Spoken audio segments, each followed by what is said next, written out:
Bom, eu vou chamar agora os nossos convidados externos e internos ao FJF para a composição da nossa mesa de debates, aula inaugural do curso de Arquitetura e Urbanismo, sobre a Exposição Internacional Brasil, México e Argentina, Arquitetura Habitacional da União Soviética, concurso entre camaradas, 1926, com o tema, principalmente, da habitação e habitação enquanto um direito. Primeiramente, Celso Lima.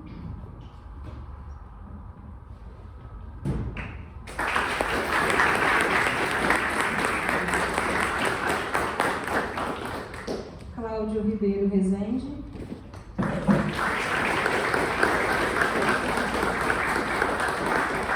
E Leonardo Andrade.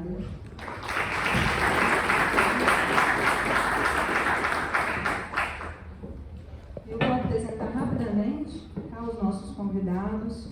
O Celso Lima é artista plástico, se aprofundou no universo da estamparia, com uma trajetória que vai da estamparia africana, asiática, até soviética. Essa trajetória pode contar um pouquinho rapidamente para a gente. Ministra cursos e oficinas de estamparia e design, desenvolve desde 2002 uma pesquisa extensa e aprofundada sobre a escola soviética Virútimas e o construtivismo russo, assim como as suas irradiações como a escola alemã Bauhaus. É coautor do livro Virútimas, Desenho de uma Revolução, junto com a Neide Yalagueias, pela editora Quinorus. O Cláudio Ribeiro Rezende é professor do Departamento de Urbanismo e Meio Ambiente da FAO, UFRJ, é professor pesquisador do ProURB e atua no Laboratório de Direito e Urbanismo e no coletivo Perifal, que foi o coletivo que disponibilizou para a gente as maquetes em realidade ampliada.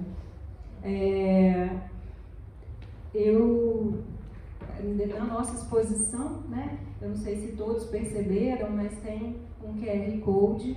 A partir desse QR Code é possível visualizar as maquetes de cada projeto, dos 8 projetos expostos ali em realidade aumentada, e isso é um trabalho do Perifal que cedeu esse material a partir de ontem, a partir da abertura da exposição lá, para todas as sedes que irão levar essa exposição. O Cláudio é colega de grupo de pesquisa do Maloca, que é um grupo de estudos multidisciplinares em urbanismos e arquiteturas do Sul da Universidade de Integração Latino-Americana, a UNILA. E o professor Leonardo é professor do Departamento de Ciências Sociais do Instituto de Ciências Humanas aqui da UFJF, faz parte da atual diretoria da APS, Associação dos Professores do Ensino Superior de Juiz de Fora, e tem atuação nas lutas populares, especialmente da educação local e nacionalmente. Bom, sobre a exposição. Essa exposição é um projeto fruto de uma parceria do Maloca, o grupo de pesquisa que eu já citei aqui, e os grupos BAI, a Brigada da Acadêmica Interdisciplinária, da UAM, do México, e do Taller Livre de Projeto Social, da UBA, na Argentina. Esses grupos de pesquisa, então, eles se uniram para organizar essa exposição simultaneamente nos 3 países, sobre o tema inédito na pesquisa científica e na área, com a intenção principalmente de aprofundar o debate sobre a arquitetura habitacional na União Soviética, mais especificamente trazendo o material desse concurso, que é um concurso entre aspas, num sentido diferente do que a gente consegue concurso hoje, realizado em 1926. Esse concurso ele veio mais como uma comemoração para um período de ideias e de avanços revolucionários na União Soviética. Vale ressaltar muito que boa parte das ideias ali apresentadas nesse concurso foram incorporados pelo Ocidente inteiro, sem mesmo que soubéssemos que adivinham dali. Por exemplo, né, incorporar os equipamentos coletivos à moradia, como espaço cultural, cozinha, lavanderia coletiva, ou creche, ginásio esportivo, foi algo pensado conjuntamente por aquela sociedade que se desenhava em função das demandas coletivas para a melhoria da qualidade de vida e também para a desoneração do trabalho doméstico, principalmente voltado, né, para as mulheres. Nesse sentido, também a crivagem de gênero é muito importante nessa pesquisa e ela aparece aí de uma forma seminal. O tema da arquitetura habitacional é crucial para o debate do direito à cidade e se coloca atual ainda hoje, né? Então, essa exposição, o tema dessa exposição e todas as ações a partir dela se coloca como um tema crucial para a gente debater nos dias atuais. O direito à cidade, o direito à moradia, o espaço da cidade, seja o espaço urbano ou rural, como um bem comum. Bom, lamentavelmente, né, por conta da Guerra Fria e após a Segunda Guerra, muitas dessas realizações soviéticas ficaram invisibilizadas, né, e até hoje a gente tem aí uma grande onda, né, contra essa cultura. E realizar esse tipo de pesquisa é um ato de resistência e também, né, de persistência, porque pouco chega para nós dessa bibliografia ou material documental. Então, trazer aqui hoje o Celso, né, é uma grande honra para a gente, pois ele é um pesquisador, né, há muito tempo dessa temática, é o coautor de um dos principais livros que a gente tem hoje que fala sobre amiúltimas. E eu inicio então, né, iniciamos aqui essa conversa com a fala do Celso.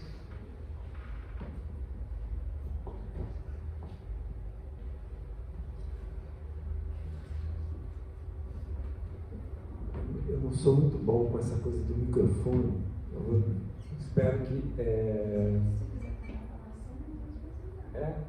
Bom, se vocês tiverem uma certa dificuldade, é porque eu, de fato, não tenho muita intimidade desse objeto.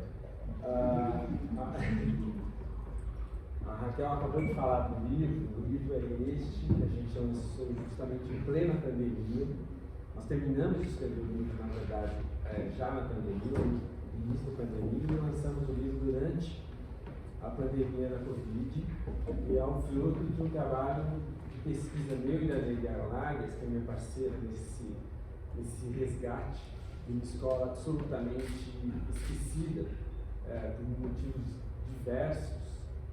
Então a gente lançou o livro que veio na esteira das exposições também que nós realizamos a partir de 2018 sobre a escola Livre Temás.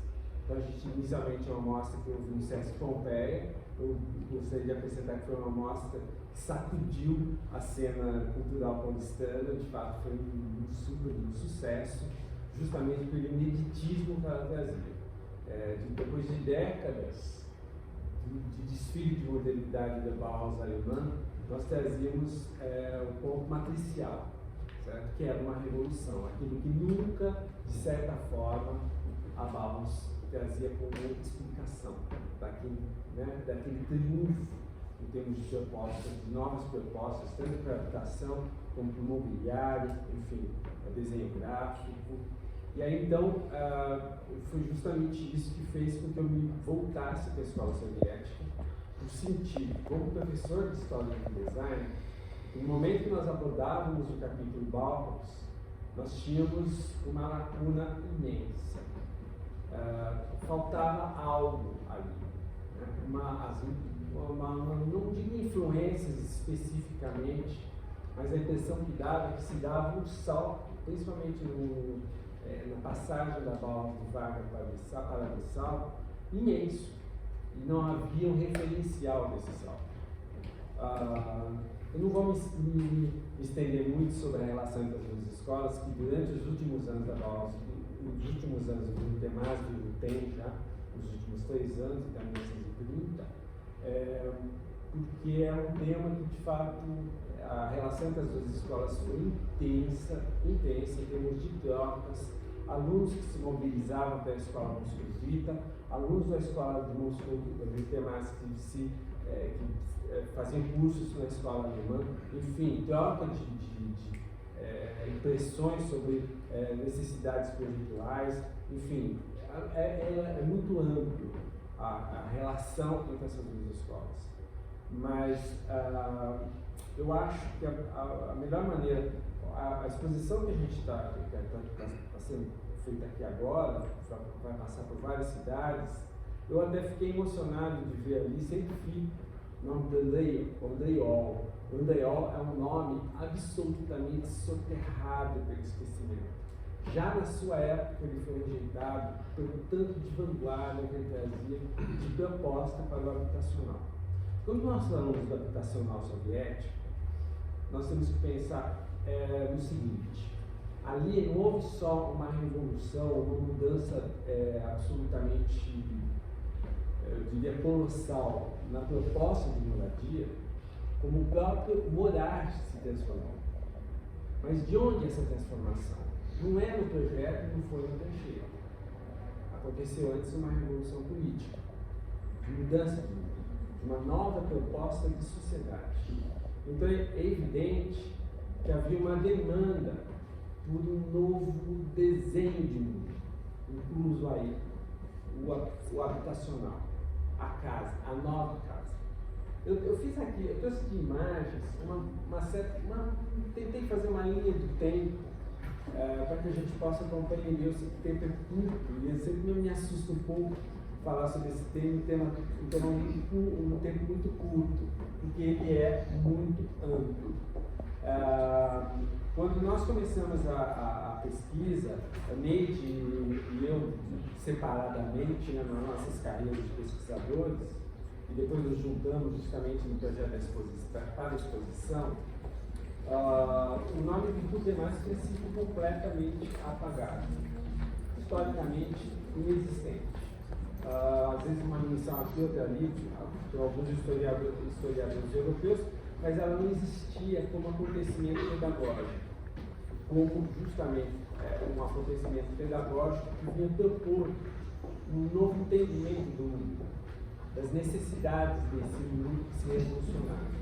Quando a gente fala em revolução, muitas vezes nós entendemos a palavra revolução no sentido figurado ou poético, mas naquele momento, em outubro de 17, o outubro, como os chamam, os soviéticos chamavam durante os 70 anos de existência da URSS, esse outubro ele veio trazer muitas perguntas a respeito do que pretendíamos de fato com os dias novos. O que são esses dias novos?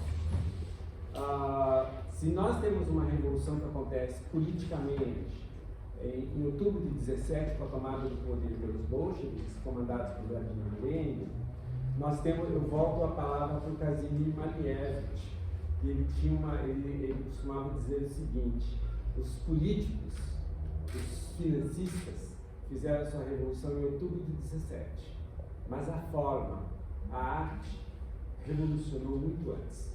De fato, em 1913, ele se uniu a um poeta, o Velimir Klebnikov, e a um músico e dramaturgo chamado Alexei Tushchovny. Talvez vocês nunca tenham ouvido falar desses nomes. Eles encenaram uma ópera numa noite inesquecível de São Petersburgo em 1913, chamada Vitória sobre o Sol. Nessa ópera, o Malevich pintou um cenário, o cenário do ato final. O que era esse cenário? Era um quadrado negro, um grande quadrado negro, que iria soterrar completamente, apagar completamente o sol dos dias antigos. Era preciso que viessem dias novos. Isso em 1913. O processo revolucionário russo, ele tem início muito antes disso. Ele tem início já na metade do século XIX, quando o czar Alexandre I põe fim à servidão, libertando os servos das grandes propriedades. Esses servos, que serviam grandes famílias, vão produzir um êxodo das fazendas, das grandes propriedades aos centros urbanos. e vão justamente engrossar as fileiras do operariado. Naquele momento, a Rússia começava um processo de industrialização acelerado. Essas massas vão se planetarizar e vão ser justamente essas massas que vão protagonizar vários acontecimentos que vão levar ao outubro de 17. Já em 1905, há um grande levante, né? Inclusive já com a presença de Lenin, Trotsky, eles vão justamente ser, um movimento que fracassa, eles vão ao exílio. Mas lógico que eu não vou contar aqui o processo revolucionário russo, porque nós não temos tempo. Eu vou me ater justamente ao momento em que esse outubro acontece, e é um outubro que acontece confrontando um mundo que pretendia um outro tipo de sociedade. Uma sociedade de divisão de classes, escamoteamento do indivíduo pelo seu valor, vamos dizer assim, de nascença, né? Nascendo rico ou nascendo pobre, enfim, era um mundo que existia naquele início do século XX. O outubro vem trazer uma outra proposta de sociedade igualitária, tendo poder e os interesses de soluções na mão dos trabalhadores.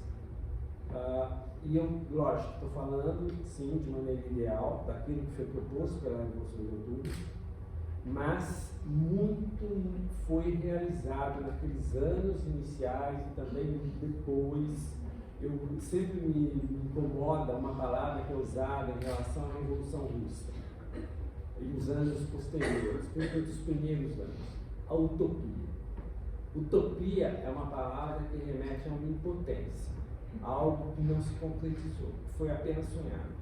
Isso não é verdadeiro no caso da Revolução Russa, porque muito se concretizou, sim. O que acontece é que, historiograficamente, a história da União Soviética ainda não tem a sua narrativa de maneira isenta. Nem eu não digo que não existe neutralidade na narrativa histórica, mas de maneira isenta, livre, pelo menos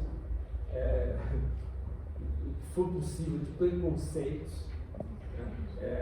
Nós estamos vivendo dias, um russo chamado Alexander Benoit, que não era nem do grupo dos futuristas, nem do grupo dos revolucionários, mas lá no começo do século XX, ele cunha um termo que eu acho muito interessante. Quando a gente fala desse período da Revolução e dos anos posteriores, nós usamos sempre o termo vanguarda. Sim, existe uma vanguarda em todas as áreas. Nas artes já existia anteriormente. Eu trouxe uma imagem para mostrar claramente para nós qual foi a gasolina que alimentou aquele incêndio vanguardista na mente daqueles homens e mulheres, de fato, propor materialmente um mundo novo. Ele usa o termo as forças da retaguarda, aqueles que querem retornar para trás. Eu acho esse termo muito interessante, porque os primeiros anos de 1920 são justamente anos de luta entre a vanguarda e a retaguarda. Mas isso tudo, esses anos de luta, as conquistas que aconteceram, a nova casa que surge, no caso do nosso tema habitacional, e se a nova casa surge, porque também surge uma nova proposta de sociedade tendo como base a igualdade entre homens e mulheres. Isso vai ser fundamental no redesenho da moradia, do morar, do viver mesmo. E também, eu não sei, você pode passar para mim a imagem, por favor? Não se assustem, isso aqui justamente é o que o quadrado negro quer eclipsar. Esse estilo de viver e de morar, essa forma de se viver. São casas, logicamente, são prédios de apartamento, que nós temos um prédio de apartamento que justamente traz para o seu interior o universo, né, arquitetônico dos grandes palacetes, no sentido de representar, imitar, de maneira até um tanto vulgar, esses grandes salões palacianos em apartamentos que acomodavam justamente famílias burguesas, apartando a vida dessas famílias da via pública, do espaço público. Justamente essa questão de abrir a casa para fora, para o espaço público, vai revolucionar de fato a proposta de moradia naqueles anos de 1920. Eu falo especificamente dos anos de 1920, porque no final dessa década, a retaguarda começa a tomar novamente a direção. Mas por que hoje nós ainda desconhecemos os nomes que estão expostos aqui na entrada do edifício? Por que esses nomes são tão estranhos? Por que esses nomes não têm a mesma popularidade, vamos dizer assim, em termos de conhecimento de um Le Corbusier, de Mies van der Rohe? Por que o Andéol não é conhecido como é conhecido esses outros nomes? O Walter Gropius, por exemplo, fundador da Bauhaus. Porque eles foram primeiramente dentro da própria União Soviética e depois, com o advento da Guerra Fria, após a Segunda Guerra Mundial. Na verdade, a Guerra Fria começa muito antes, já começa logo após outubro, quando a Grã-Bretanha levanta um bloqueio contra a Rússia soviética, no sentido de sufocar o processo revolucionário, e também porque a industrialização russa contou com um grande capital britânico. Então, aquele grande parque industrial russo que já existia em 1917 era majoritariamente de capital britânico. Então, lógico que a Grã-Bretanha se incomodou com aquela proposta de estatização do parque industrial russo pelo governo bolchevique, pelo novo governo soviético. Então, o início da Guerra Fria, na verdade, é ali que vai detonar um processo de guerra civil, né, tentando justamente eliminar aquela cena revolucionária que vai durar muitos anos. Vai terminar, de fato, entre 1921 e 1922. Mas por que esses nomes foram esquecidos? Por que nós não conhecemos? Quem é que a gente tinha ouvido falar no nome dessa escola? De Rutenas e Bauhaus.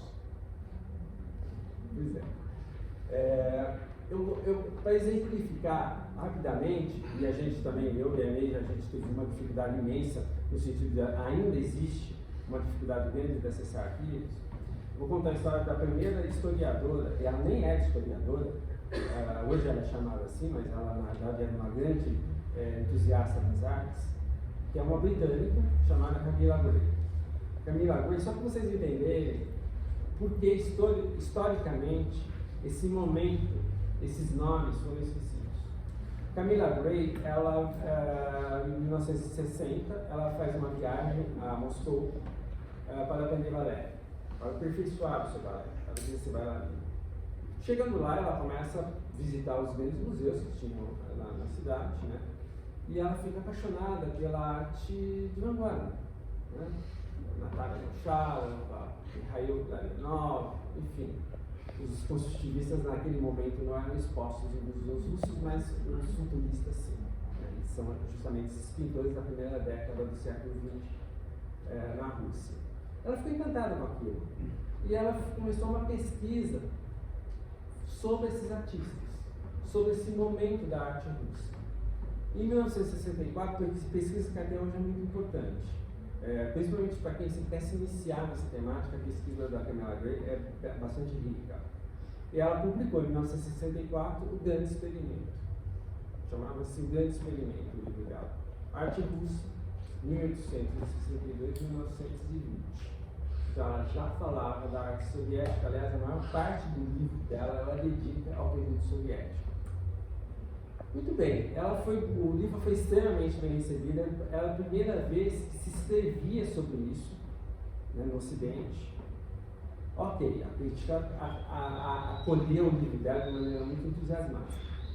A Camilla Gray, então, começou a ser seguida. Pela polícia, pela inteligência britânica, teve seu telefone bloqueado, os culpas, e por fim foi chamada depois. Qual havia sido a experiência dela na União Soviética? Suspeitava-se, a inteligência britânica, a polícia britânica, né, suspeitava que ela pudesse ser uma espiã soviética.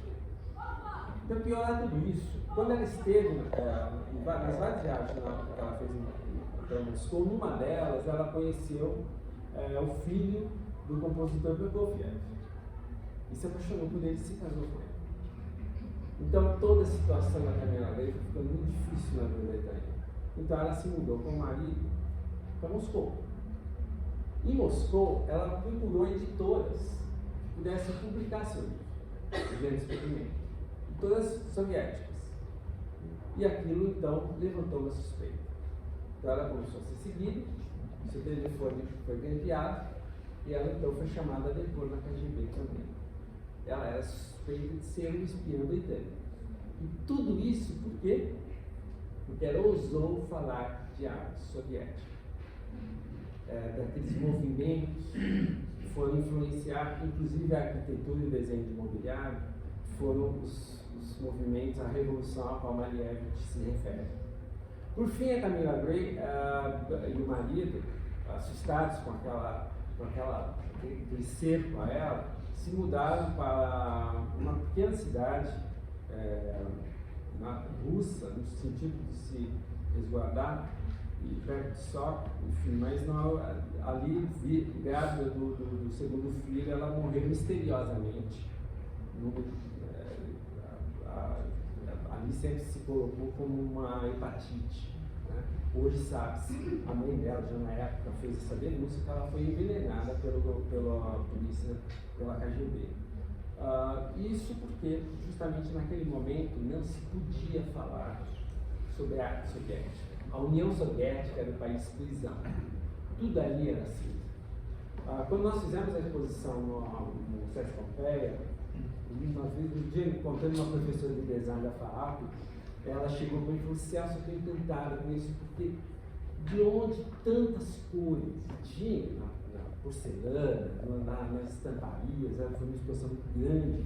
A gente trouxe as 8 escolas do Rio Termas, eram 8 faculdades, né, praticamente um campus universitário, vamos dizer assim, não se caracterizava fisicamente dessa forma, mas enfim, eram 8 faculdades, porque a gente, quando pensa na União Soviética, acha que é tudo cinza, e isso tem nome, chama-se propaganda, e a propaganda era justamente essa.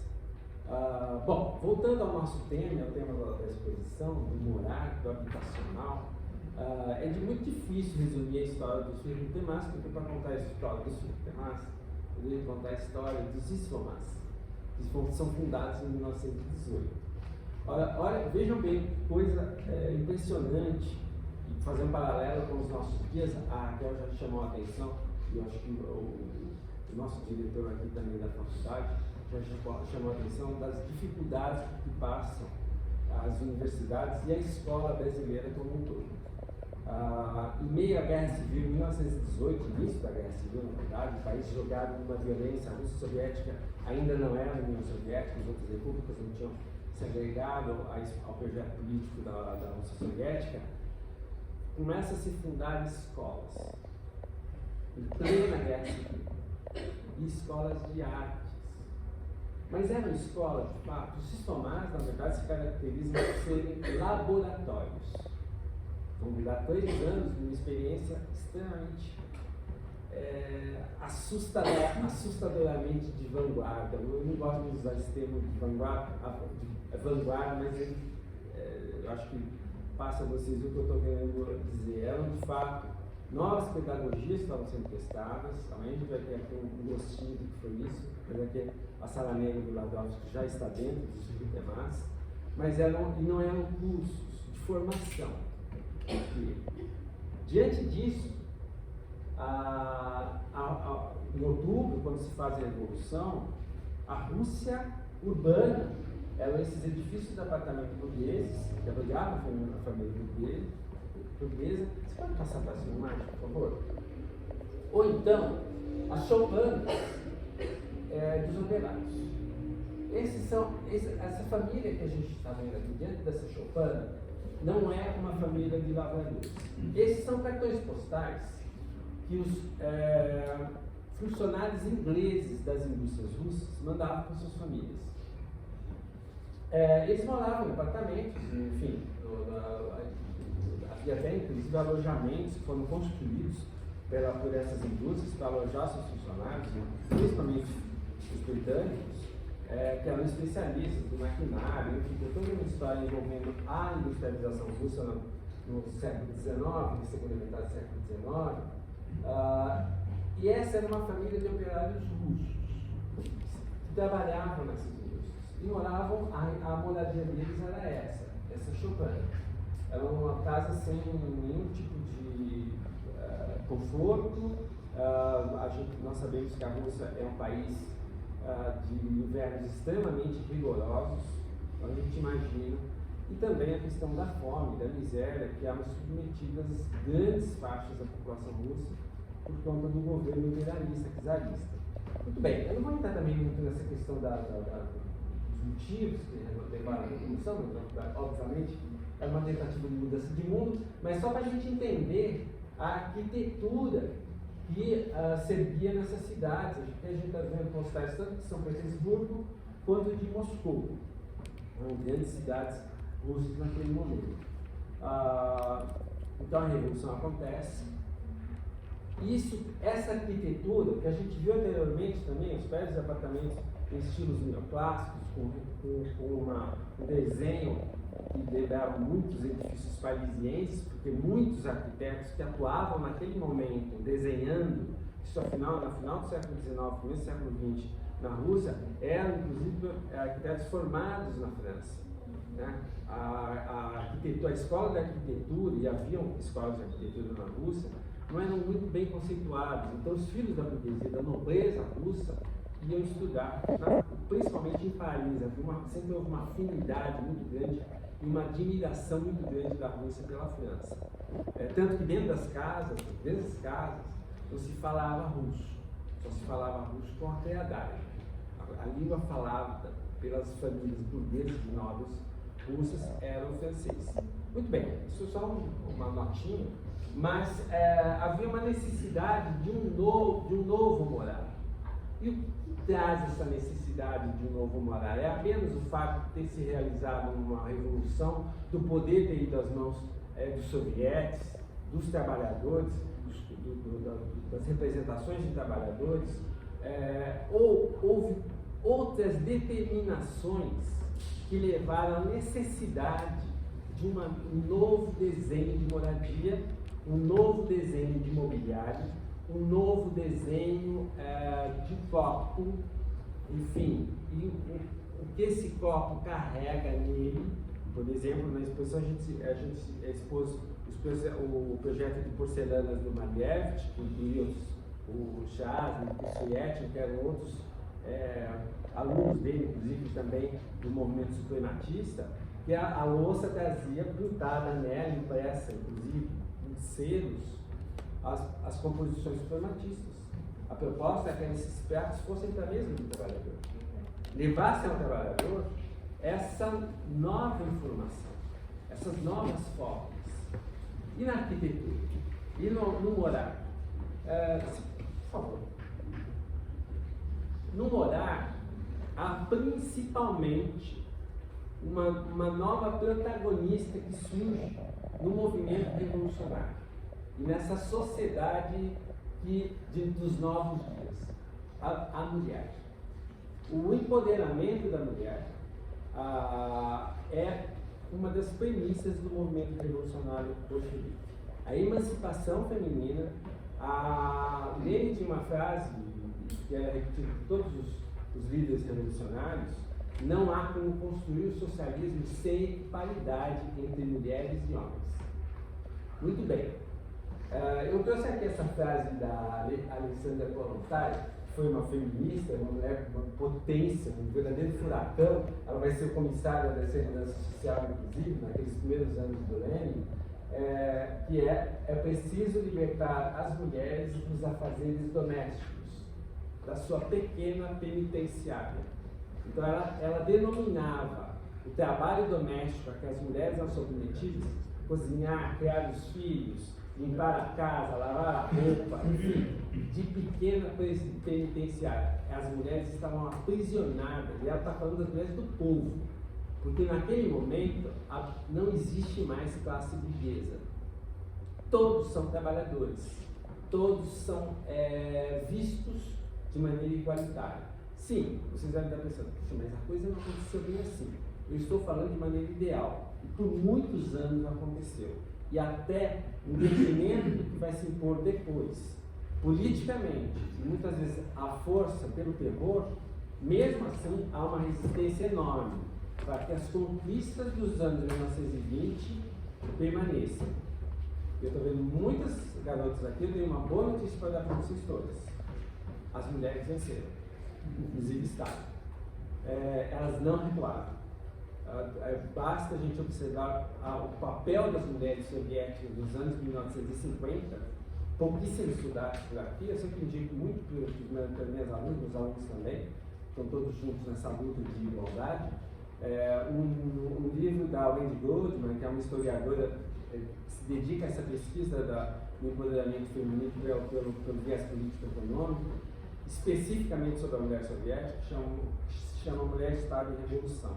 É um livro muito importante e que ela, pela primeira vez, várias sociólogas e estudiosas soviéticas já traziam esses estudos, logicamente, mas não penetravam aqui no Ocidente. Não eram absolutamente estudados, observados aqui. Desse empoderamento da mulher soviética até o final dos anos soviéticos. Então, isso é algo que, de fato, não houve um retorno, como vai haver, por exemplo, nos anos 1950, quando as mulheres foram às fábricas, no Ocidente, conquistaram independência econômica, enfim, os homens estavam no fronte, elas tomaram conta de toda a produção industrial, enfim, dominaram a produção econômica, e ao final da guerra, quando os homens retornaram, elas tiveram que retornar para casa e novamente para a pequena penitenciária. Certo? Isso não aconteceu com as mulheres soviéticas. Apesar de estar, enfim, houve de fato nos anos 30 uma vontade, uma determinação dele de que as mulheres voltassem para casa para, enfim, reconstruir a família socialista. Ele via o empoderamento feminino como um mal, de uma certa forma, mas naquele início dos anos 1920, esse empoderamento da mulher, essa saída dela de casa, é preciso que ela vá à escola, ela se eduque, ela vá para o trabalho, ela vá para os cinemas, para os teatros, para a rua, para a via pública, para o clube dos trabalhadores, que vão pipocar por toda a União Soviética, eram centros de cultura, de lazer. É preciso que ela viva, junto com o homem, a mesma experiência de construção de um novo país. Certo? Isso determina o que dentro da casa? Se nós tivermos como ponto de referência a casa burguesa, onde a mulher estava ali, de uma certa maneira, carregando todo o peso do trabalho. Ela não está mais ali, ela vai para a cena pública. O que determina isso? Determina que a moradia agora também se abre ao público. Então nós não vamos ter mais a valorização da casa como um espaço de abrigo da família, onde ali tudo é realizado, inclusive o lazer, o contato com a literatura, com a música, tudo era ali nos salões, enfim, tudo era feito dentro da casa, vai passar para o espaço público. Então nós vamos ter um novo desenho de moradia. E quem vai desenhar essa moradia? Quem são esses novos arquitetos? Esses novos arquitetos não existem. É preciso formá-los. Então essa foi a proposta inicialmente dos Slomassky. Toda escola de artes que existia na Rússia Soviética, a partir de 1918, outubro de 18 é fundado o primeiro Slomassky em Moscou, justamente na escola Stroganov, que era a escola de artes aplicadas, que era como se chamava design na época. O que eram essas artes aplicadas que os russos das boas famílias faziam na escola Stroganov? Macramês, pequenos tapetes, tapeçarias, enfim, joalheria também, algumas peças de joalheria. Isso era que se entendia por artes aplicadas. Nós não temos necessidade mais disso. Nós precisamos de mobiliário escolar, mobiliário hospitalar, nós precisamos de luminárias, enfim, são os novos objetos para esse novo mundo. E aí temos a questão da arquitetura. Como ela entra Que ferramenta vai ser a arquitetura na construção material desse novo mundo? Ela é absoluta, mas também ela é de uma certa maneira, um ponto final desse pensamento revolucionário e desses estudos que vão ser feitos a respeito do que precisamos de fato como residencial. Eu trouxe alguns. Aqui, só voltando, quero ser chato, só voltando um pouquinho, eu trouxe algumas imagens aqui, porque elas são representativas também, representam o esforço daquele início de ano de 1920, apesar de toda a miséria. Isso é importante colocar aqui. Os Hipotemás, que são fundados, a reorganização dos Hipotemás, daqueles laboratórios todos, foi um laboratório de fato de experimentação pedagógica, para a arquitetura, para o design imobiliário, para as artes, a cultura e a escultura, eles vão ser reagrupados, dado o sucesso, e eu vou falar um nome aqui que talvez vocês nunca tenham ouvido, o comissário para a educação, Narcomplus, Anatoly Lunacharsky. Eu sempre digo que ele é o nosso homem em Moscou, porque ele de fato vai liderar essa grande revolução do objeto. Do objeto, inclusive, um edifício.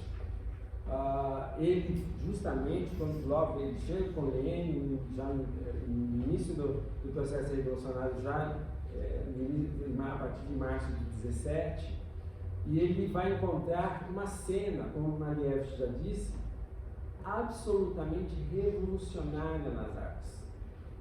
E ele então ia ter contato com Tatlin, com Rosanova, Olga Rosanova. Talvez vocês também nunca tenham ouvido falar desses nomes, são nomes novos para vocês, mas eu tenho certeza que vocês vão buscá-los, para entender o que era aquela nova arte, o que era aquela arte de vanguarda, que o próprio o Ocidente não conhecia, ainda não conhecia.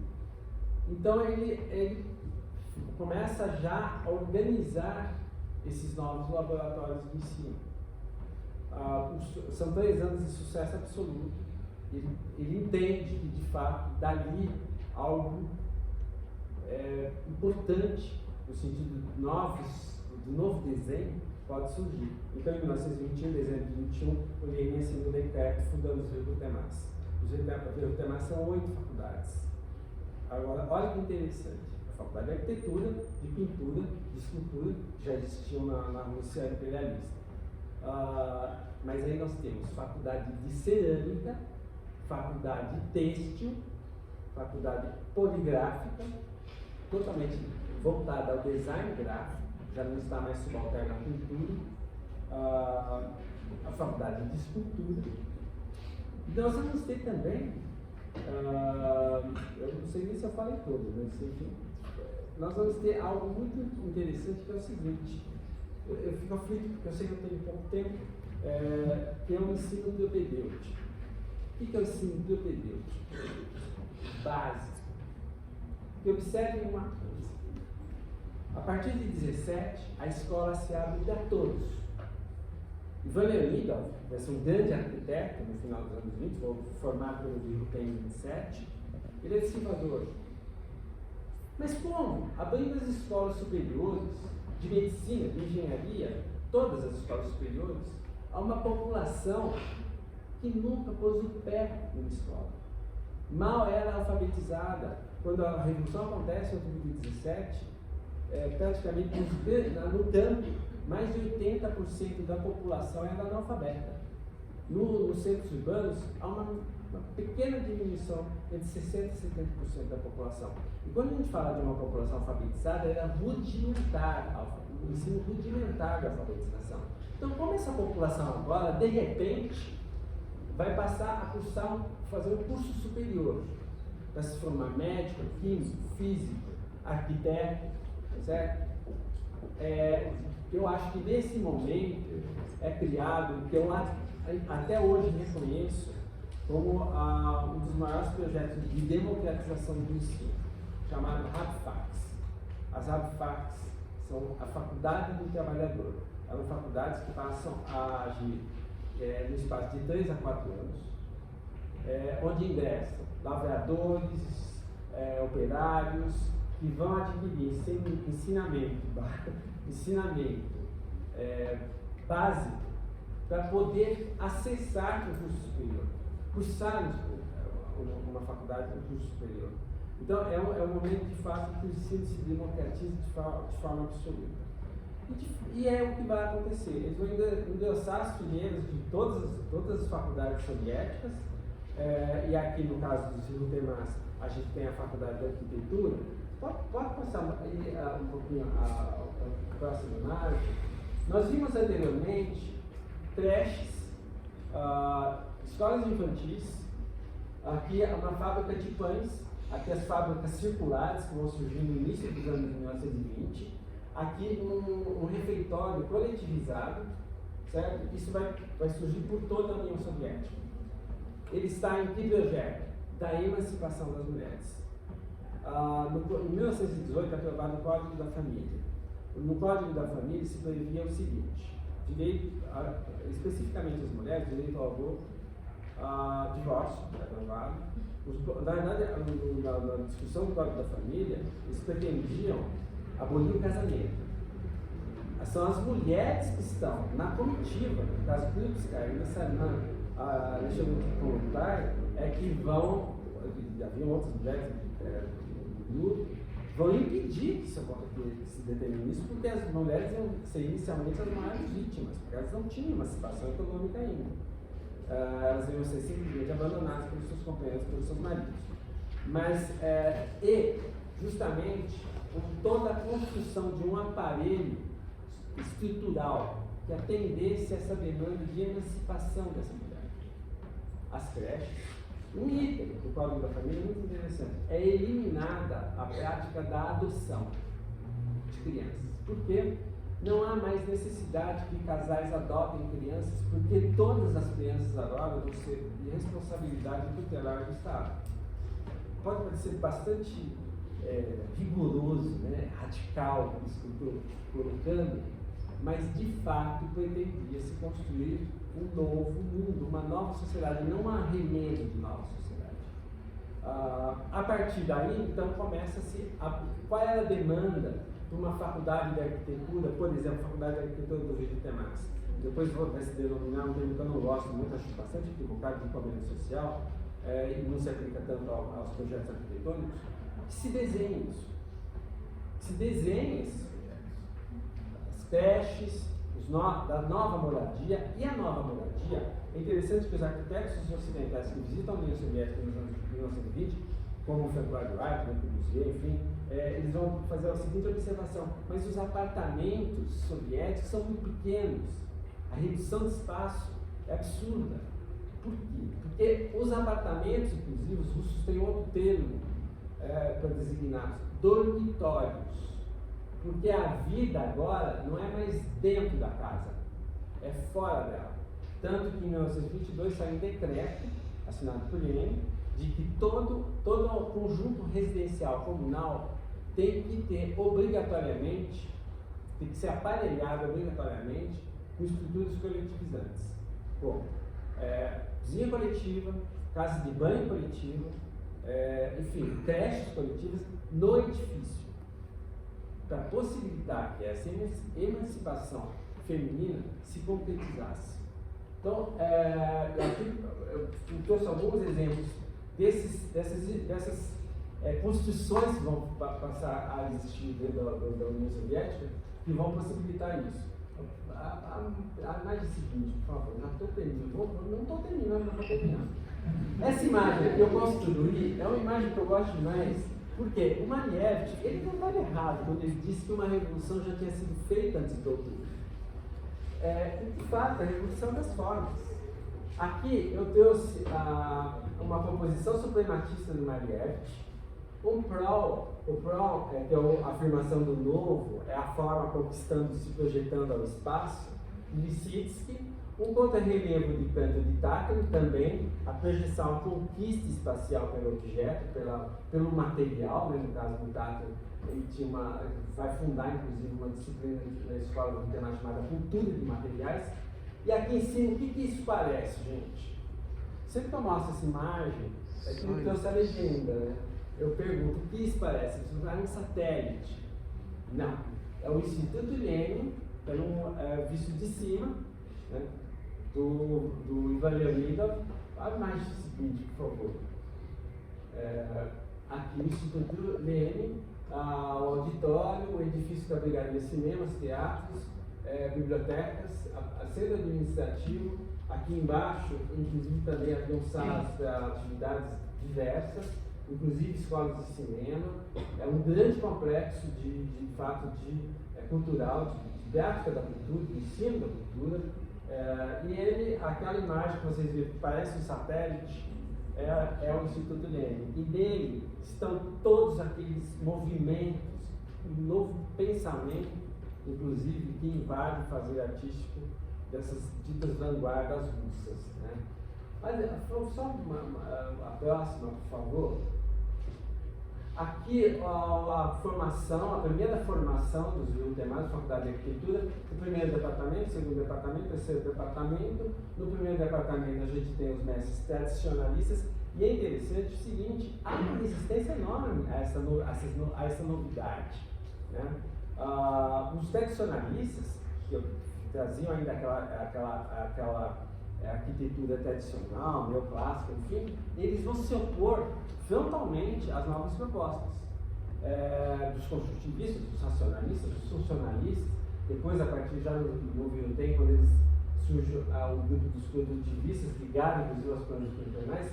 Mas aqui a gente tem essa formação, o Schuster, o Bob Gelfand, o Leonid Vesny, curiosamente o irmão dele vai ser com a vanguarda do construtivismo, Alexandre Vesny, que está ali caçula, o Chernyshev, o Zotovsky, que vai, os estudantes dos demais vão pôr ele para correr, uma revolta imensa contra o currículo dele. Aqui o Obmars, que a gente amanhã vai estar no Obmars, que são os ateliês unidos do Ladovsky, o Nikolai Ladovsky, o Kris, Vladimir Kris, o Nikolai Dokuchaev, o Alexandre Vesny, alguns nomes só. O mais seguinte, que está aqui na exposição, o Barikin, e depois o terceiro departamento, o Konstantin Ionikov e o Ilya Golossov. Só para a gente, esses rostos aqui, que são desconhecidos de todo mundo, lá em cima, uma imagem que eu, aqui no canto, aquele edifício neoclássico de esquina, é a Faculdade de Pintura, Escultura e Arquitetura de Moscou, que vai se tornar primeiro de Slomarsky, e depois vai abrigar justamente a Faculdade de Arquitetura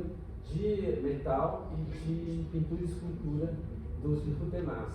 E eu sempre, essa imagem sempre aborrece um pouquinho, porque nós temos a foto do pé de direção da Maus, modernão, né, que todo mundo acha fantástico, porque é difícil de fato, projetado por Groves. E aqui a gente teve que ocupar um edifício neoclássico. Os Viltemas ocuparam um edifício neoclássico, dentro desse edifício de retaguarda há uma explosão do novo. Né? Então isso é importante.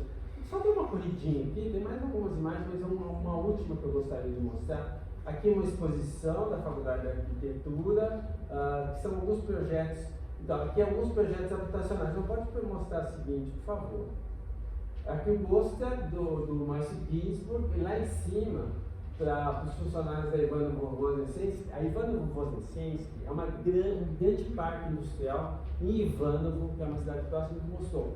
Então, isso era muito comum, essas encomendas. Edifícios para abrigar funcionários da indústria X. O próprio Narcofim, por exemplo, que a gente tem aqui no Márcio Ginsburg, na exposição, era para abrigar os funcionários do Comissariado das Finanças, o Narcofim. Então, isso é muito comum. E os novos edifícios, que vocês percebam que não existe uma proposta de verticalização. Quem fizer a oficina amanhã, do Ladovsky, dos Ubnaz, vai entender por quê, quando a gente fizer isso de Belo Horizonte. A gente vai ter que correr mesmo agora, o carro já está até com o cara feio para mim. Vamos adiante. Só para me mostrar, aqui também da Lyubov Zaleska. A Lyubov Zaleska, ela vai ser vai participar junto com uma Melnikov da remodernização, da modernização, aliás, revitalização do Parque Gorky, porque os parques começam a ser extremamente valorizados nas cidades soviéticas. A Zaleska tem um livro fascinante chamado Esverdeando as Cidades, é sensacional. Ela vai, inclusive nas repúblicas asiáticas, as repúblicas asiáticas foram muito deixadas de lado pelo governo soviético. Isso não é verdade. Se projetou muito. Né? Aqui, por exemplo, um residencial tem dessa planta cruciforme. Eu até queria falar um pouco mais sobre esse projeto, mas se não vai tempo, depois se alguém quiser, olha, eu guardo uma pergunta sobre edifício, que aí se edifício eu falo sobre ele. Vamos adiante. Só para me finalizar, aqui os tijolos, tem o Narcofim tem uma história própria. Ele é uma história fabulosa desse edifício. Ele é considerado a realização absoluta das propostas construtivistas, mas ele é mais do que isso. Ele mostra que a arquitetura construtivista ou a arquitetura proposta por aqueles anos revolucionários, ela era absolutamente funcional, ao contrário do que se afirma muito sobre o Narcofim. Ah, mas lá já no início da sua habitação se provou que aquilo não funcionava. Sempre funcionou. Então, só um ponto aí. Aqui tem uma maquetezinha também com um corte. Vamos adiante, vamos correr artesanagem, aqui na Confio hoje, vamos adiante na Confio.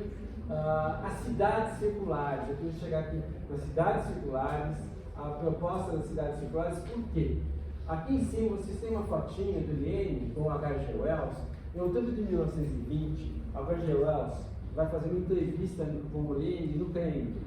Ele vai movido de uma antipatia profunda, sem nunca ter conhecido Lenin, mas pelo que já tinha lido a respeito, enfim, ele não era muito popular naquele momento, logicamente, porque chutou a pau da barraca, estava todo mundo dentro e o pessoal não gostou. Mas enfim, ele vai fazer uma entrevista com o Lenin no Kremlin e ele pergunta para ele, como vão ser as cidades comunistas? E o Lenin solta uma frase que não faz ideia do poder que aquela frase teria no design arquitetônico. As cidades comunistas serão circulares, ligadas por transportes públicos. Vão surgir pitocários de demais projetos de diplomação trazendo projetos de cidades circulares. Então aqui nós temos uma cidade que vale, de fato uma cidade, isso é algo interessante. As cidades que existem não nos interessam mais. Nós vamos construir novas cidades. Esse projeto de uma cidade circular. Eu também, se alguém quiser guardar uma perguntinha, eu falo um pouco mais sobre essa cidade. Vamos adiante. É que é muita coisa, gente. E deu essa coisa esdrúxula aqui embaixo, que é o anel, a cidade, o edifício anel. Algo assim, só os russos acreditavam tão absurda. Mas é um mirando, assim, um eco, um soluço, sei lá o quê, daquilo que se foi proposto em relação às cidades circulares. E aqui em cima eu trouxe, até no nível de radiação, o projeto dos irmãos Roberto, da Brasília.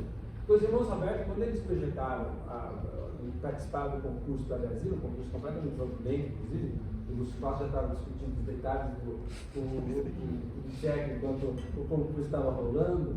Mas enfim, eles apresentaram justamente, há problemas, há uma discussão enorme em relação a essa questão das cidades circulares, mas há também ganhos, triunfos imensos, porque justamente se pretendia, depois isso vai se realizar, vai um pouquinho à frente, porque eu acho que eu trouxe uma Khrushchevskaya aí. Aqui isso aqui que não, a imagem seguinte, por favor. Isso aqui é o que vai se denominar Khrushchevskaya. O que é o Khrushchevskaya? Olha a vista noturna desses conjuntos habitacionais. O que hoje, de maneira pejorativa, arquitetos do mundo inteiro chamam de caixotes. Não são caixotes. São uma solução importantíssima, para uma demanda de moradia imensa que havia em toda a URSS. Então, durante o período do Khrushchev, vai se erguer, vai se construir, e é um resgate também das propostas construtivistas.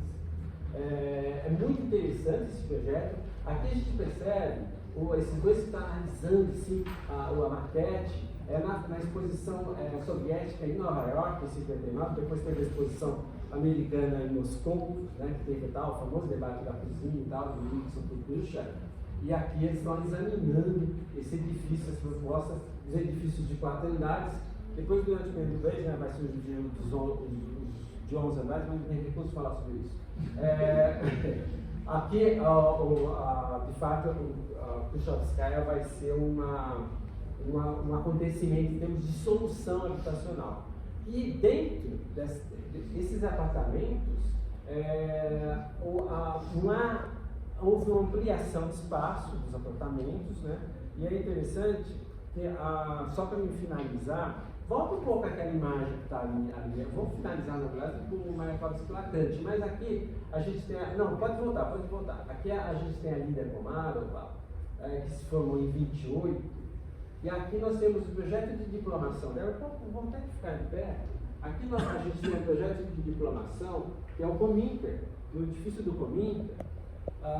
E aqui do lado a gente tem o Guggenheim, do Frank Lloyd Wright. Ele visitou a União Soviética em 2 momentos, a primeira vez em 1928, depois no final dos anos 30, e logicamente o Guggenheim do final dos anos 50.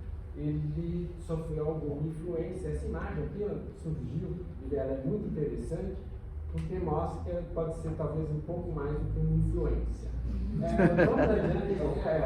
Qualquer semelhança. Agora, eu vou falar para vocês o seguinte: tem essa fala do Mayakovsky em uma carta aberta aos trabalhadores, que era inclusive o bebê que estava na nossa exposição, que é: camaradas, os fogos gêmeos da guerra e da revolução devastaram nossas almas e nossas cidades. Os palácios da grandeza de ontem se erguem como esqueletos queimados.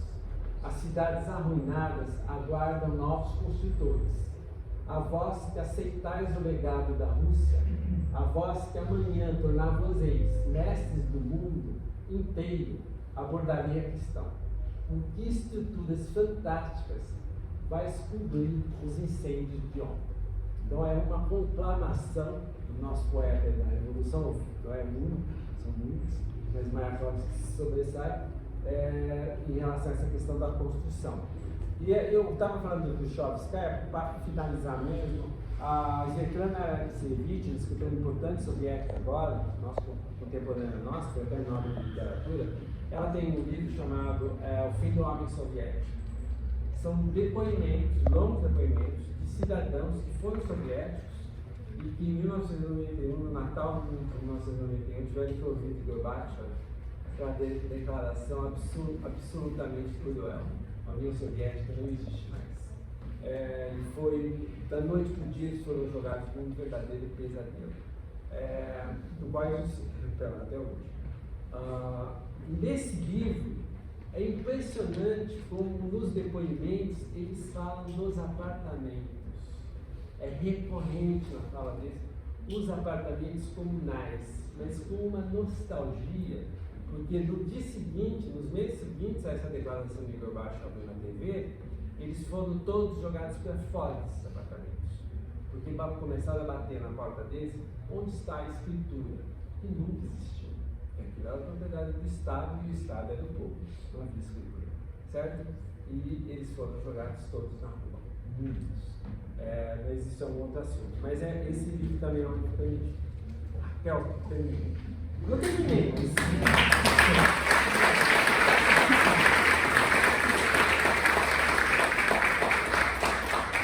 Eu falei pouco sobre habitacional, né? O assunto não acaba aqui, né? Não acaba nessa fala. Poderíamos continuar muito tempo ouvindo essa pessoa fala, mas infelizmente o nosso tempo aqui hoje também, né, é curto. Para tantos detalhes e tantos aprendizados que eu tenho certeza que estão acontecendo aqui, através de a gente descortinar toda essa história e toda essa contribuição. Só fazer um... Olha, gente, eu vim despreparado, de fato, porque eu saí de São Paulo, não tive tempo de sair de Mogi, não tive tempo de São Paulo aqui no Luz para pegar mais exemplares, mas eu estou deixando um aqui para a biblioteca de vocês, vou enviar mais, mas já fica um aqui para vocês consultar, enfim, deixo aqui, faço presente aqui para o diretor da faculdade, inclusive, que aqui engrossa o acervo bibliográfico de vocês. Vou deixar na direção. Bom, continuando então, né, o nosso tema. Uma coisa que eu queria, que eu estava torcendo para você falar, a gente estávamos conversando na hora do almoço, e aí eu e o Cláudio chorando as pitangas de, nossa, dificuldade de se realizar a exposição, os recursos, né, diante do que a gente está vivendo, da precarização do nosso trabalho, da falta de investimento na educação, na cultura. E aí você chegou a falar sobre como que eles não estavam nessa escola, né, em que situação que eles estavam, e muitas vezes sem ter o que comer. Mas que ali, né, o sonho era tão grande que era o fator que movia ali toda essa revolução e tudo que foi realizado e tudo que a gente está vendo e bebendo da fonte até hoje. É que eu coloquei no início, em plena guerra civil, vocês fazem ideia do que é uma guerra civil, a economia da Rússia Soviética foi destruída, simplesmente, não viu o que comer. Mas foi se fundar escolas. E não é só a escola de artes, de arquitetura. A Krupska ela um grande projeto de alfabetização para todos, que é fabuloso, que ela conclama que todas as pessoas na Rússia Soviética que soubessem ler e escrever, que ensinassem, montassem uma escolinha no seu quarteirão, no seu bairro, ensinassem aos que não eram alfabetizados. Esse projeto dela vai ser um sucesso absoluto. Tanto que no final dos anos 20, praticamente a União Soviética, já em 27, 28, tinha uma média de 15 a 20 analfabetos apenas. Então é um sucesso absoluto. Ela contou o povo, a população alfabetizada, para que preenchesse esse esforço, né, de alfabetizar os que ainda não tinham pensado assim. Essa possibilidade de entender o mundo, né? Porque a alfabetização é um entendimento do mundo, pelos livros, pela escrita. Mas não tinha o que comer mesmo. Obrigada. Então, continuamos.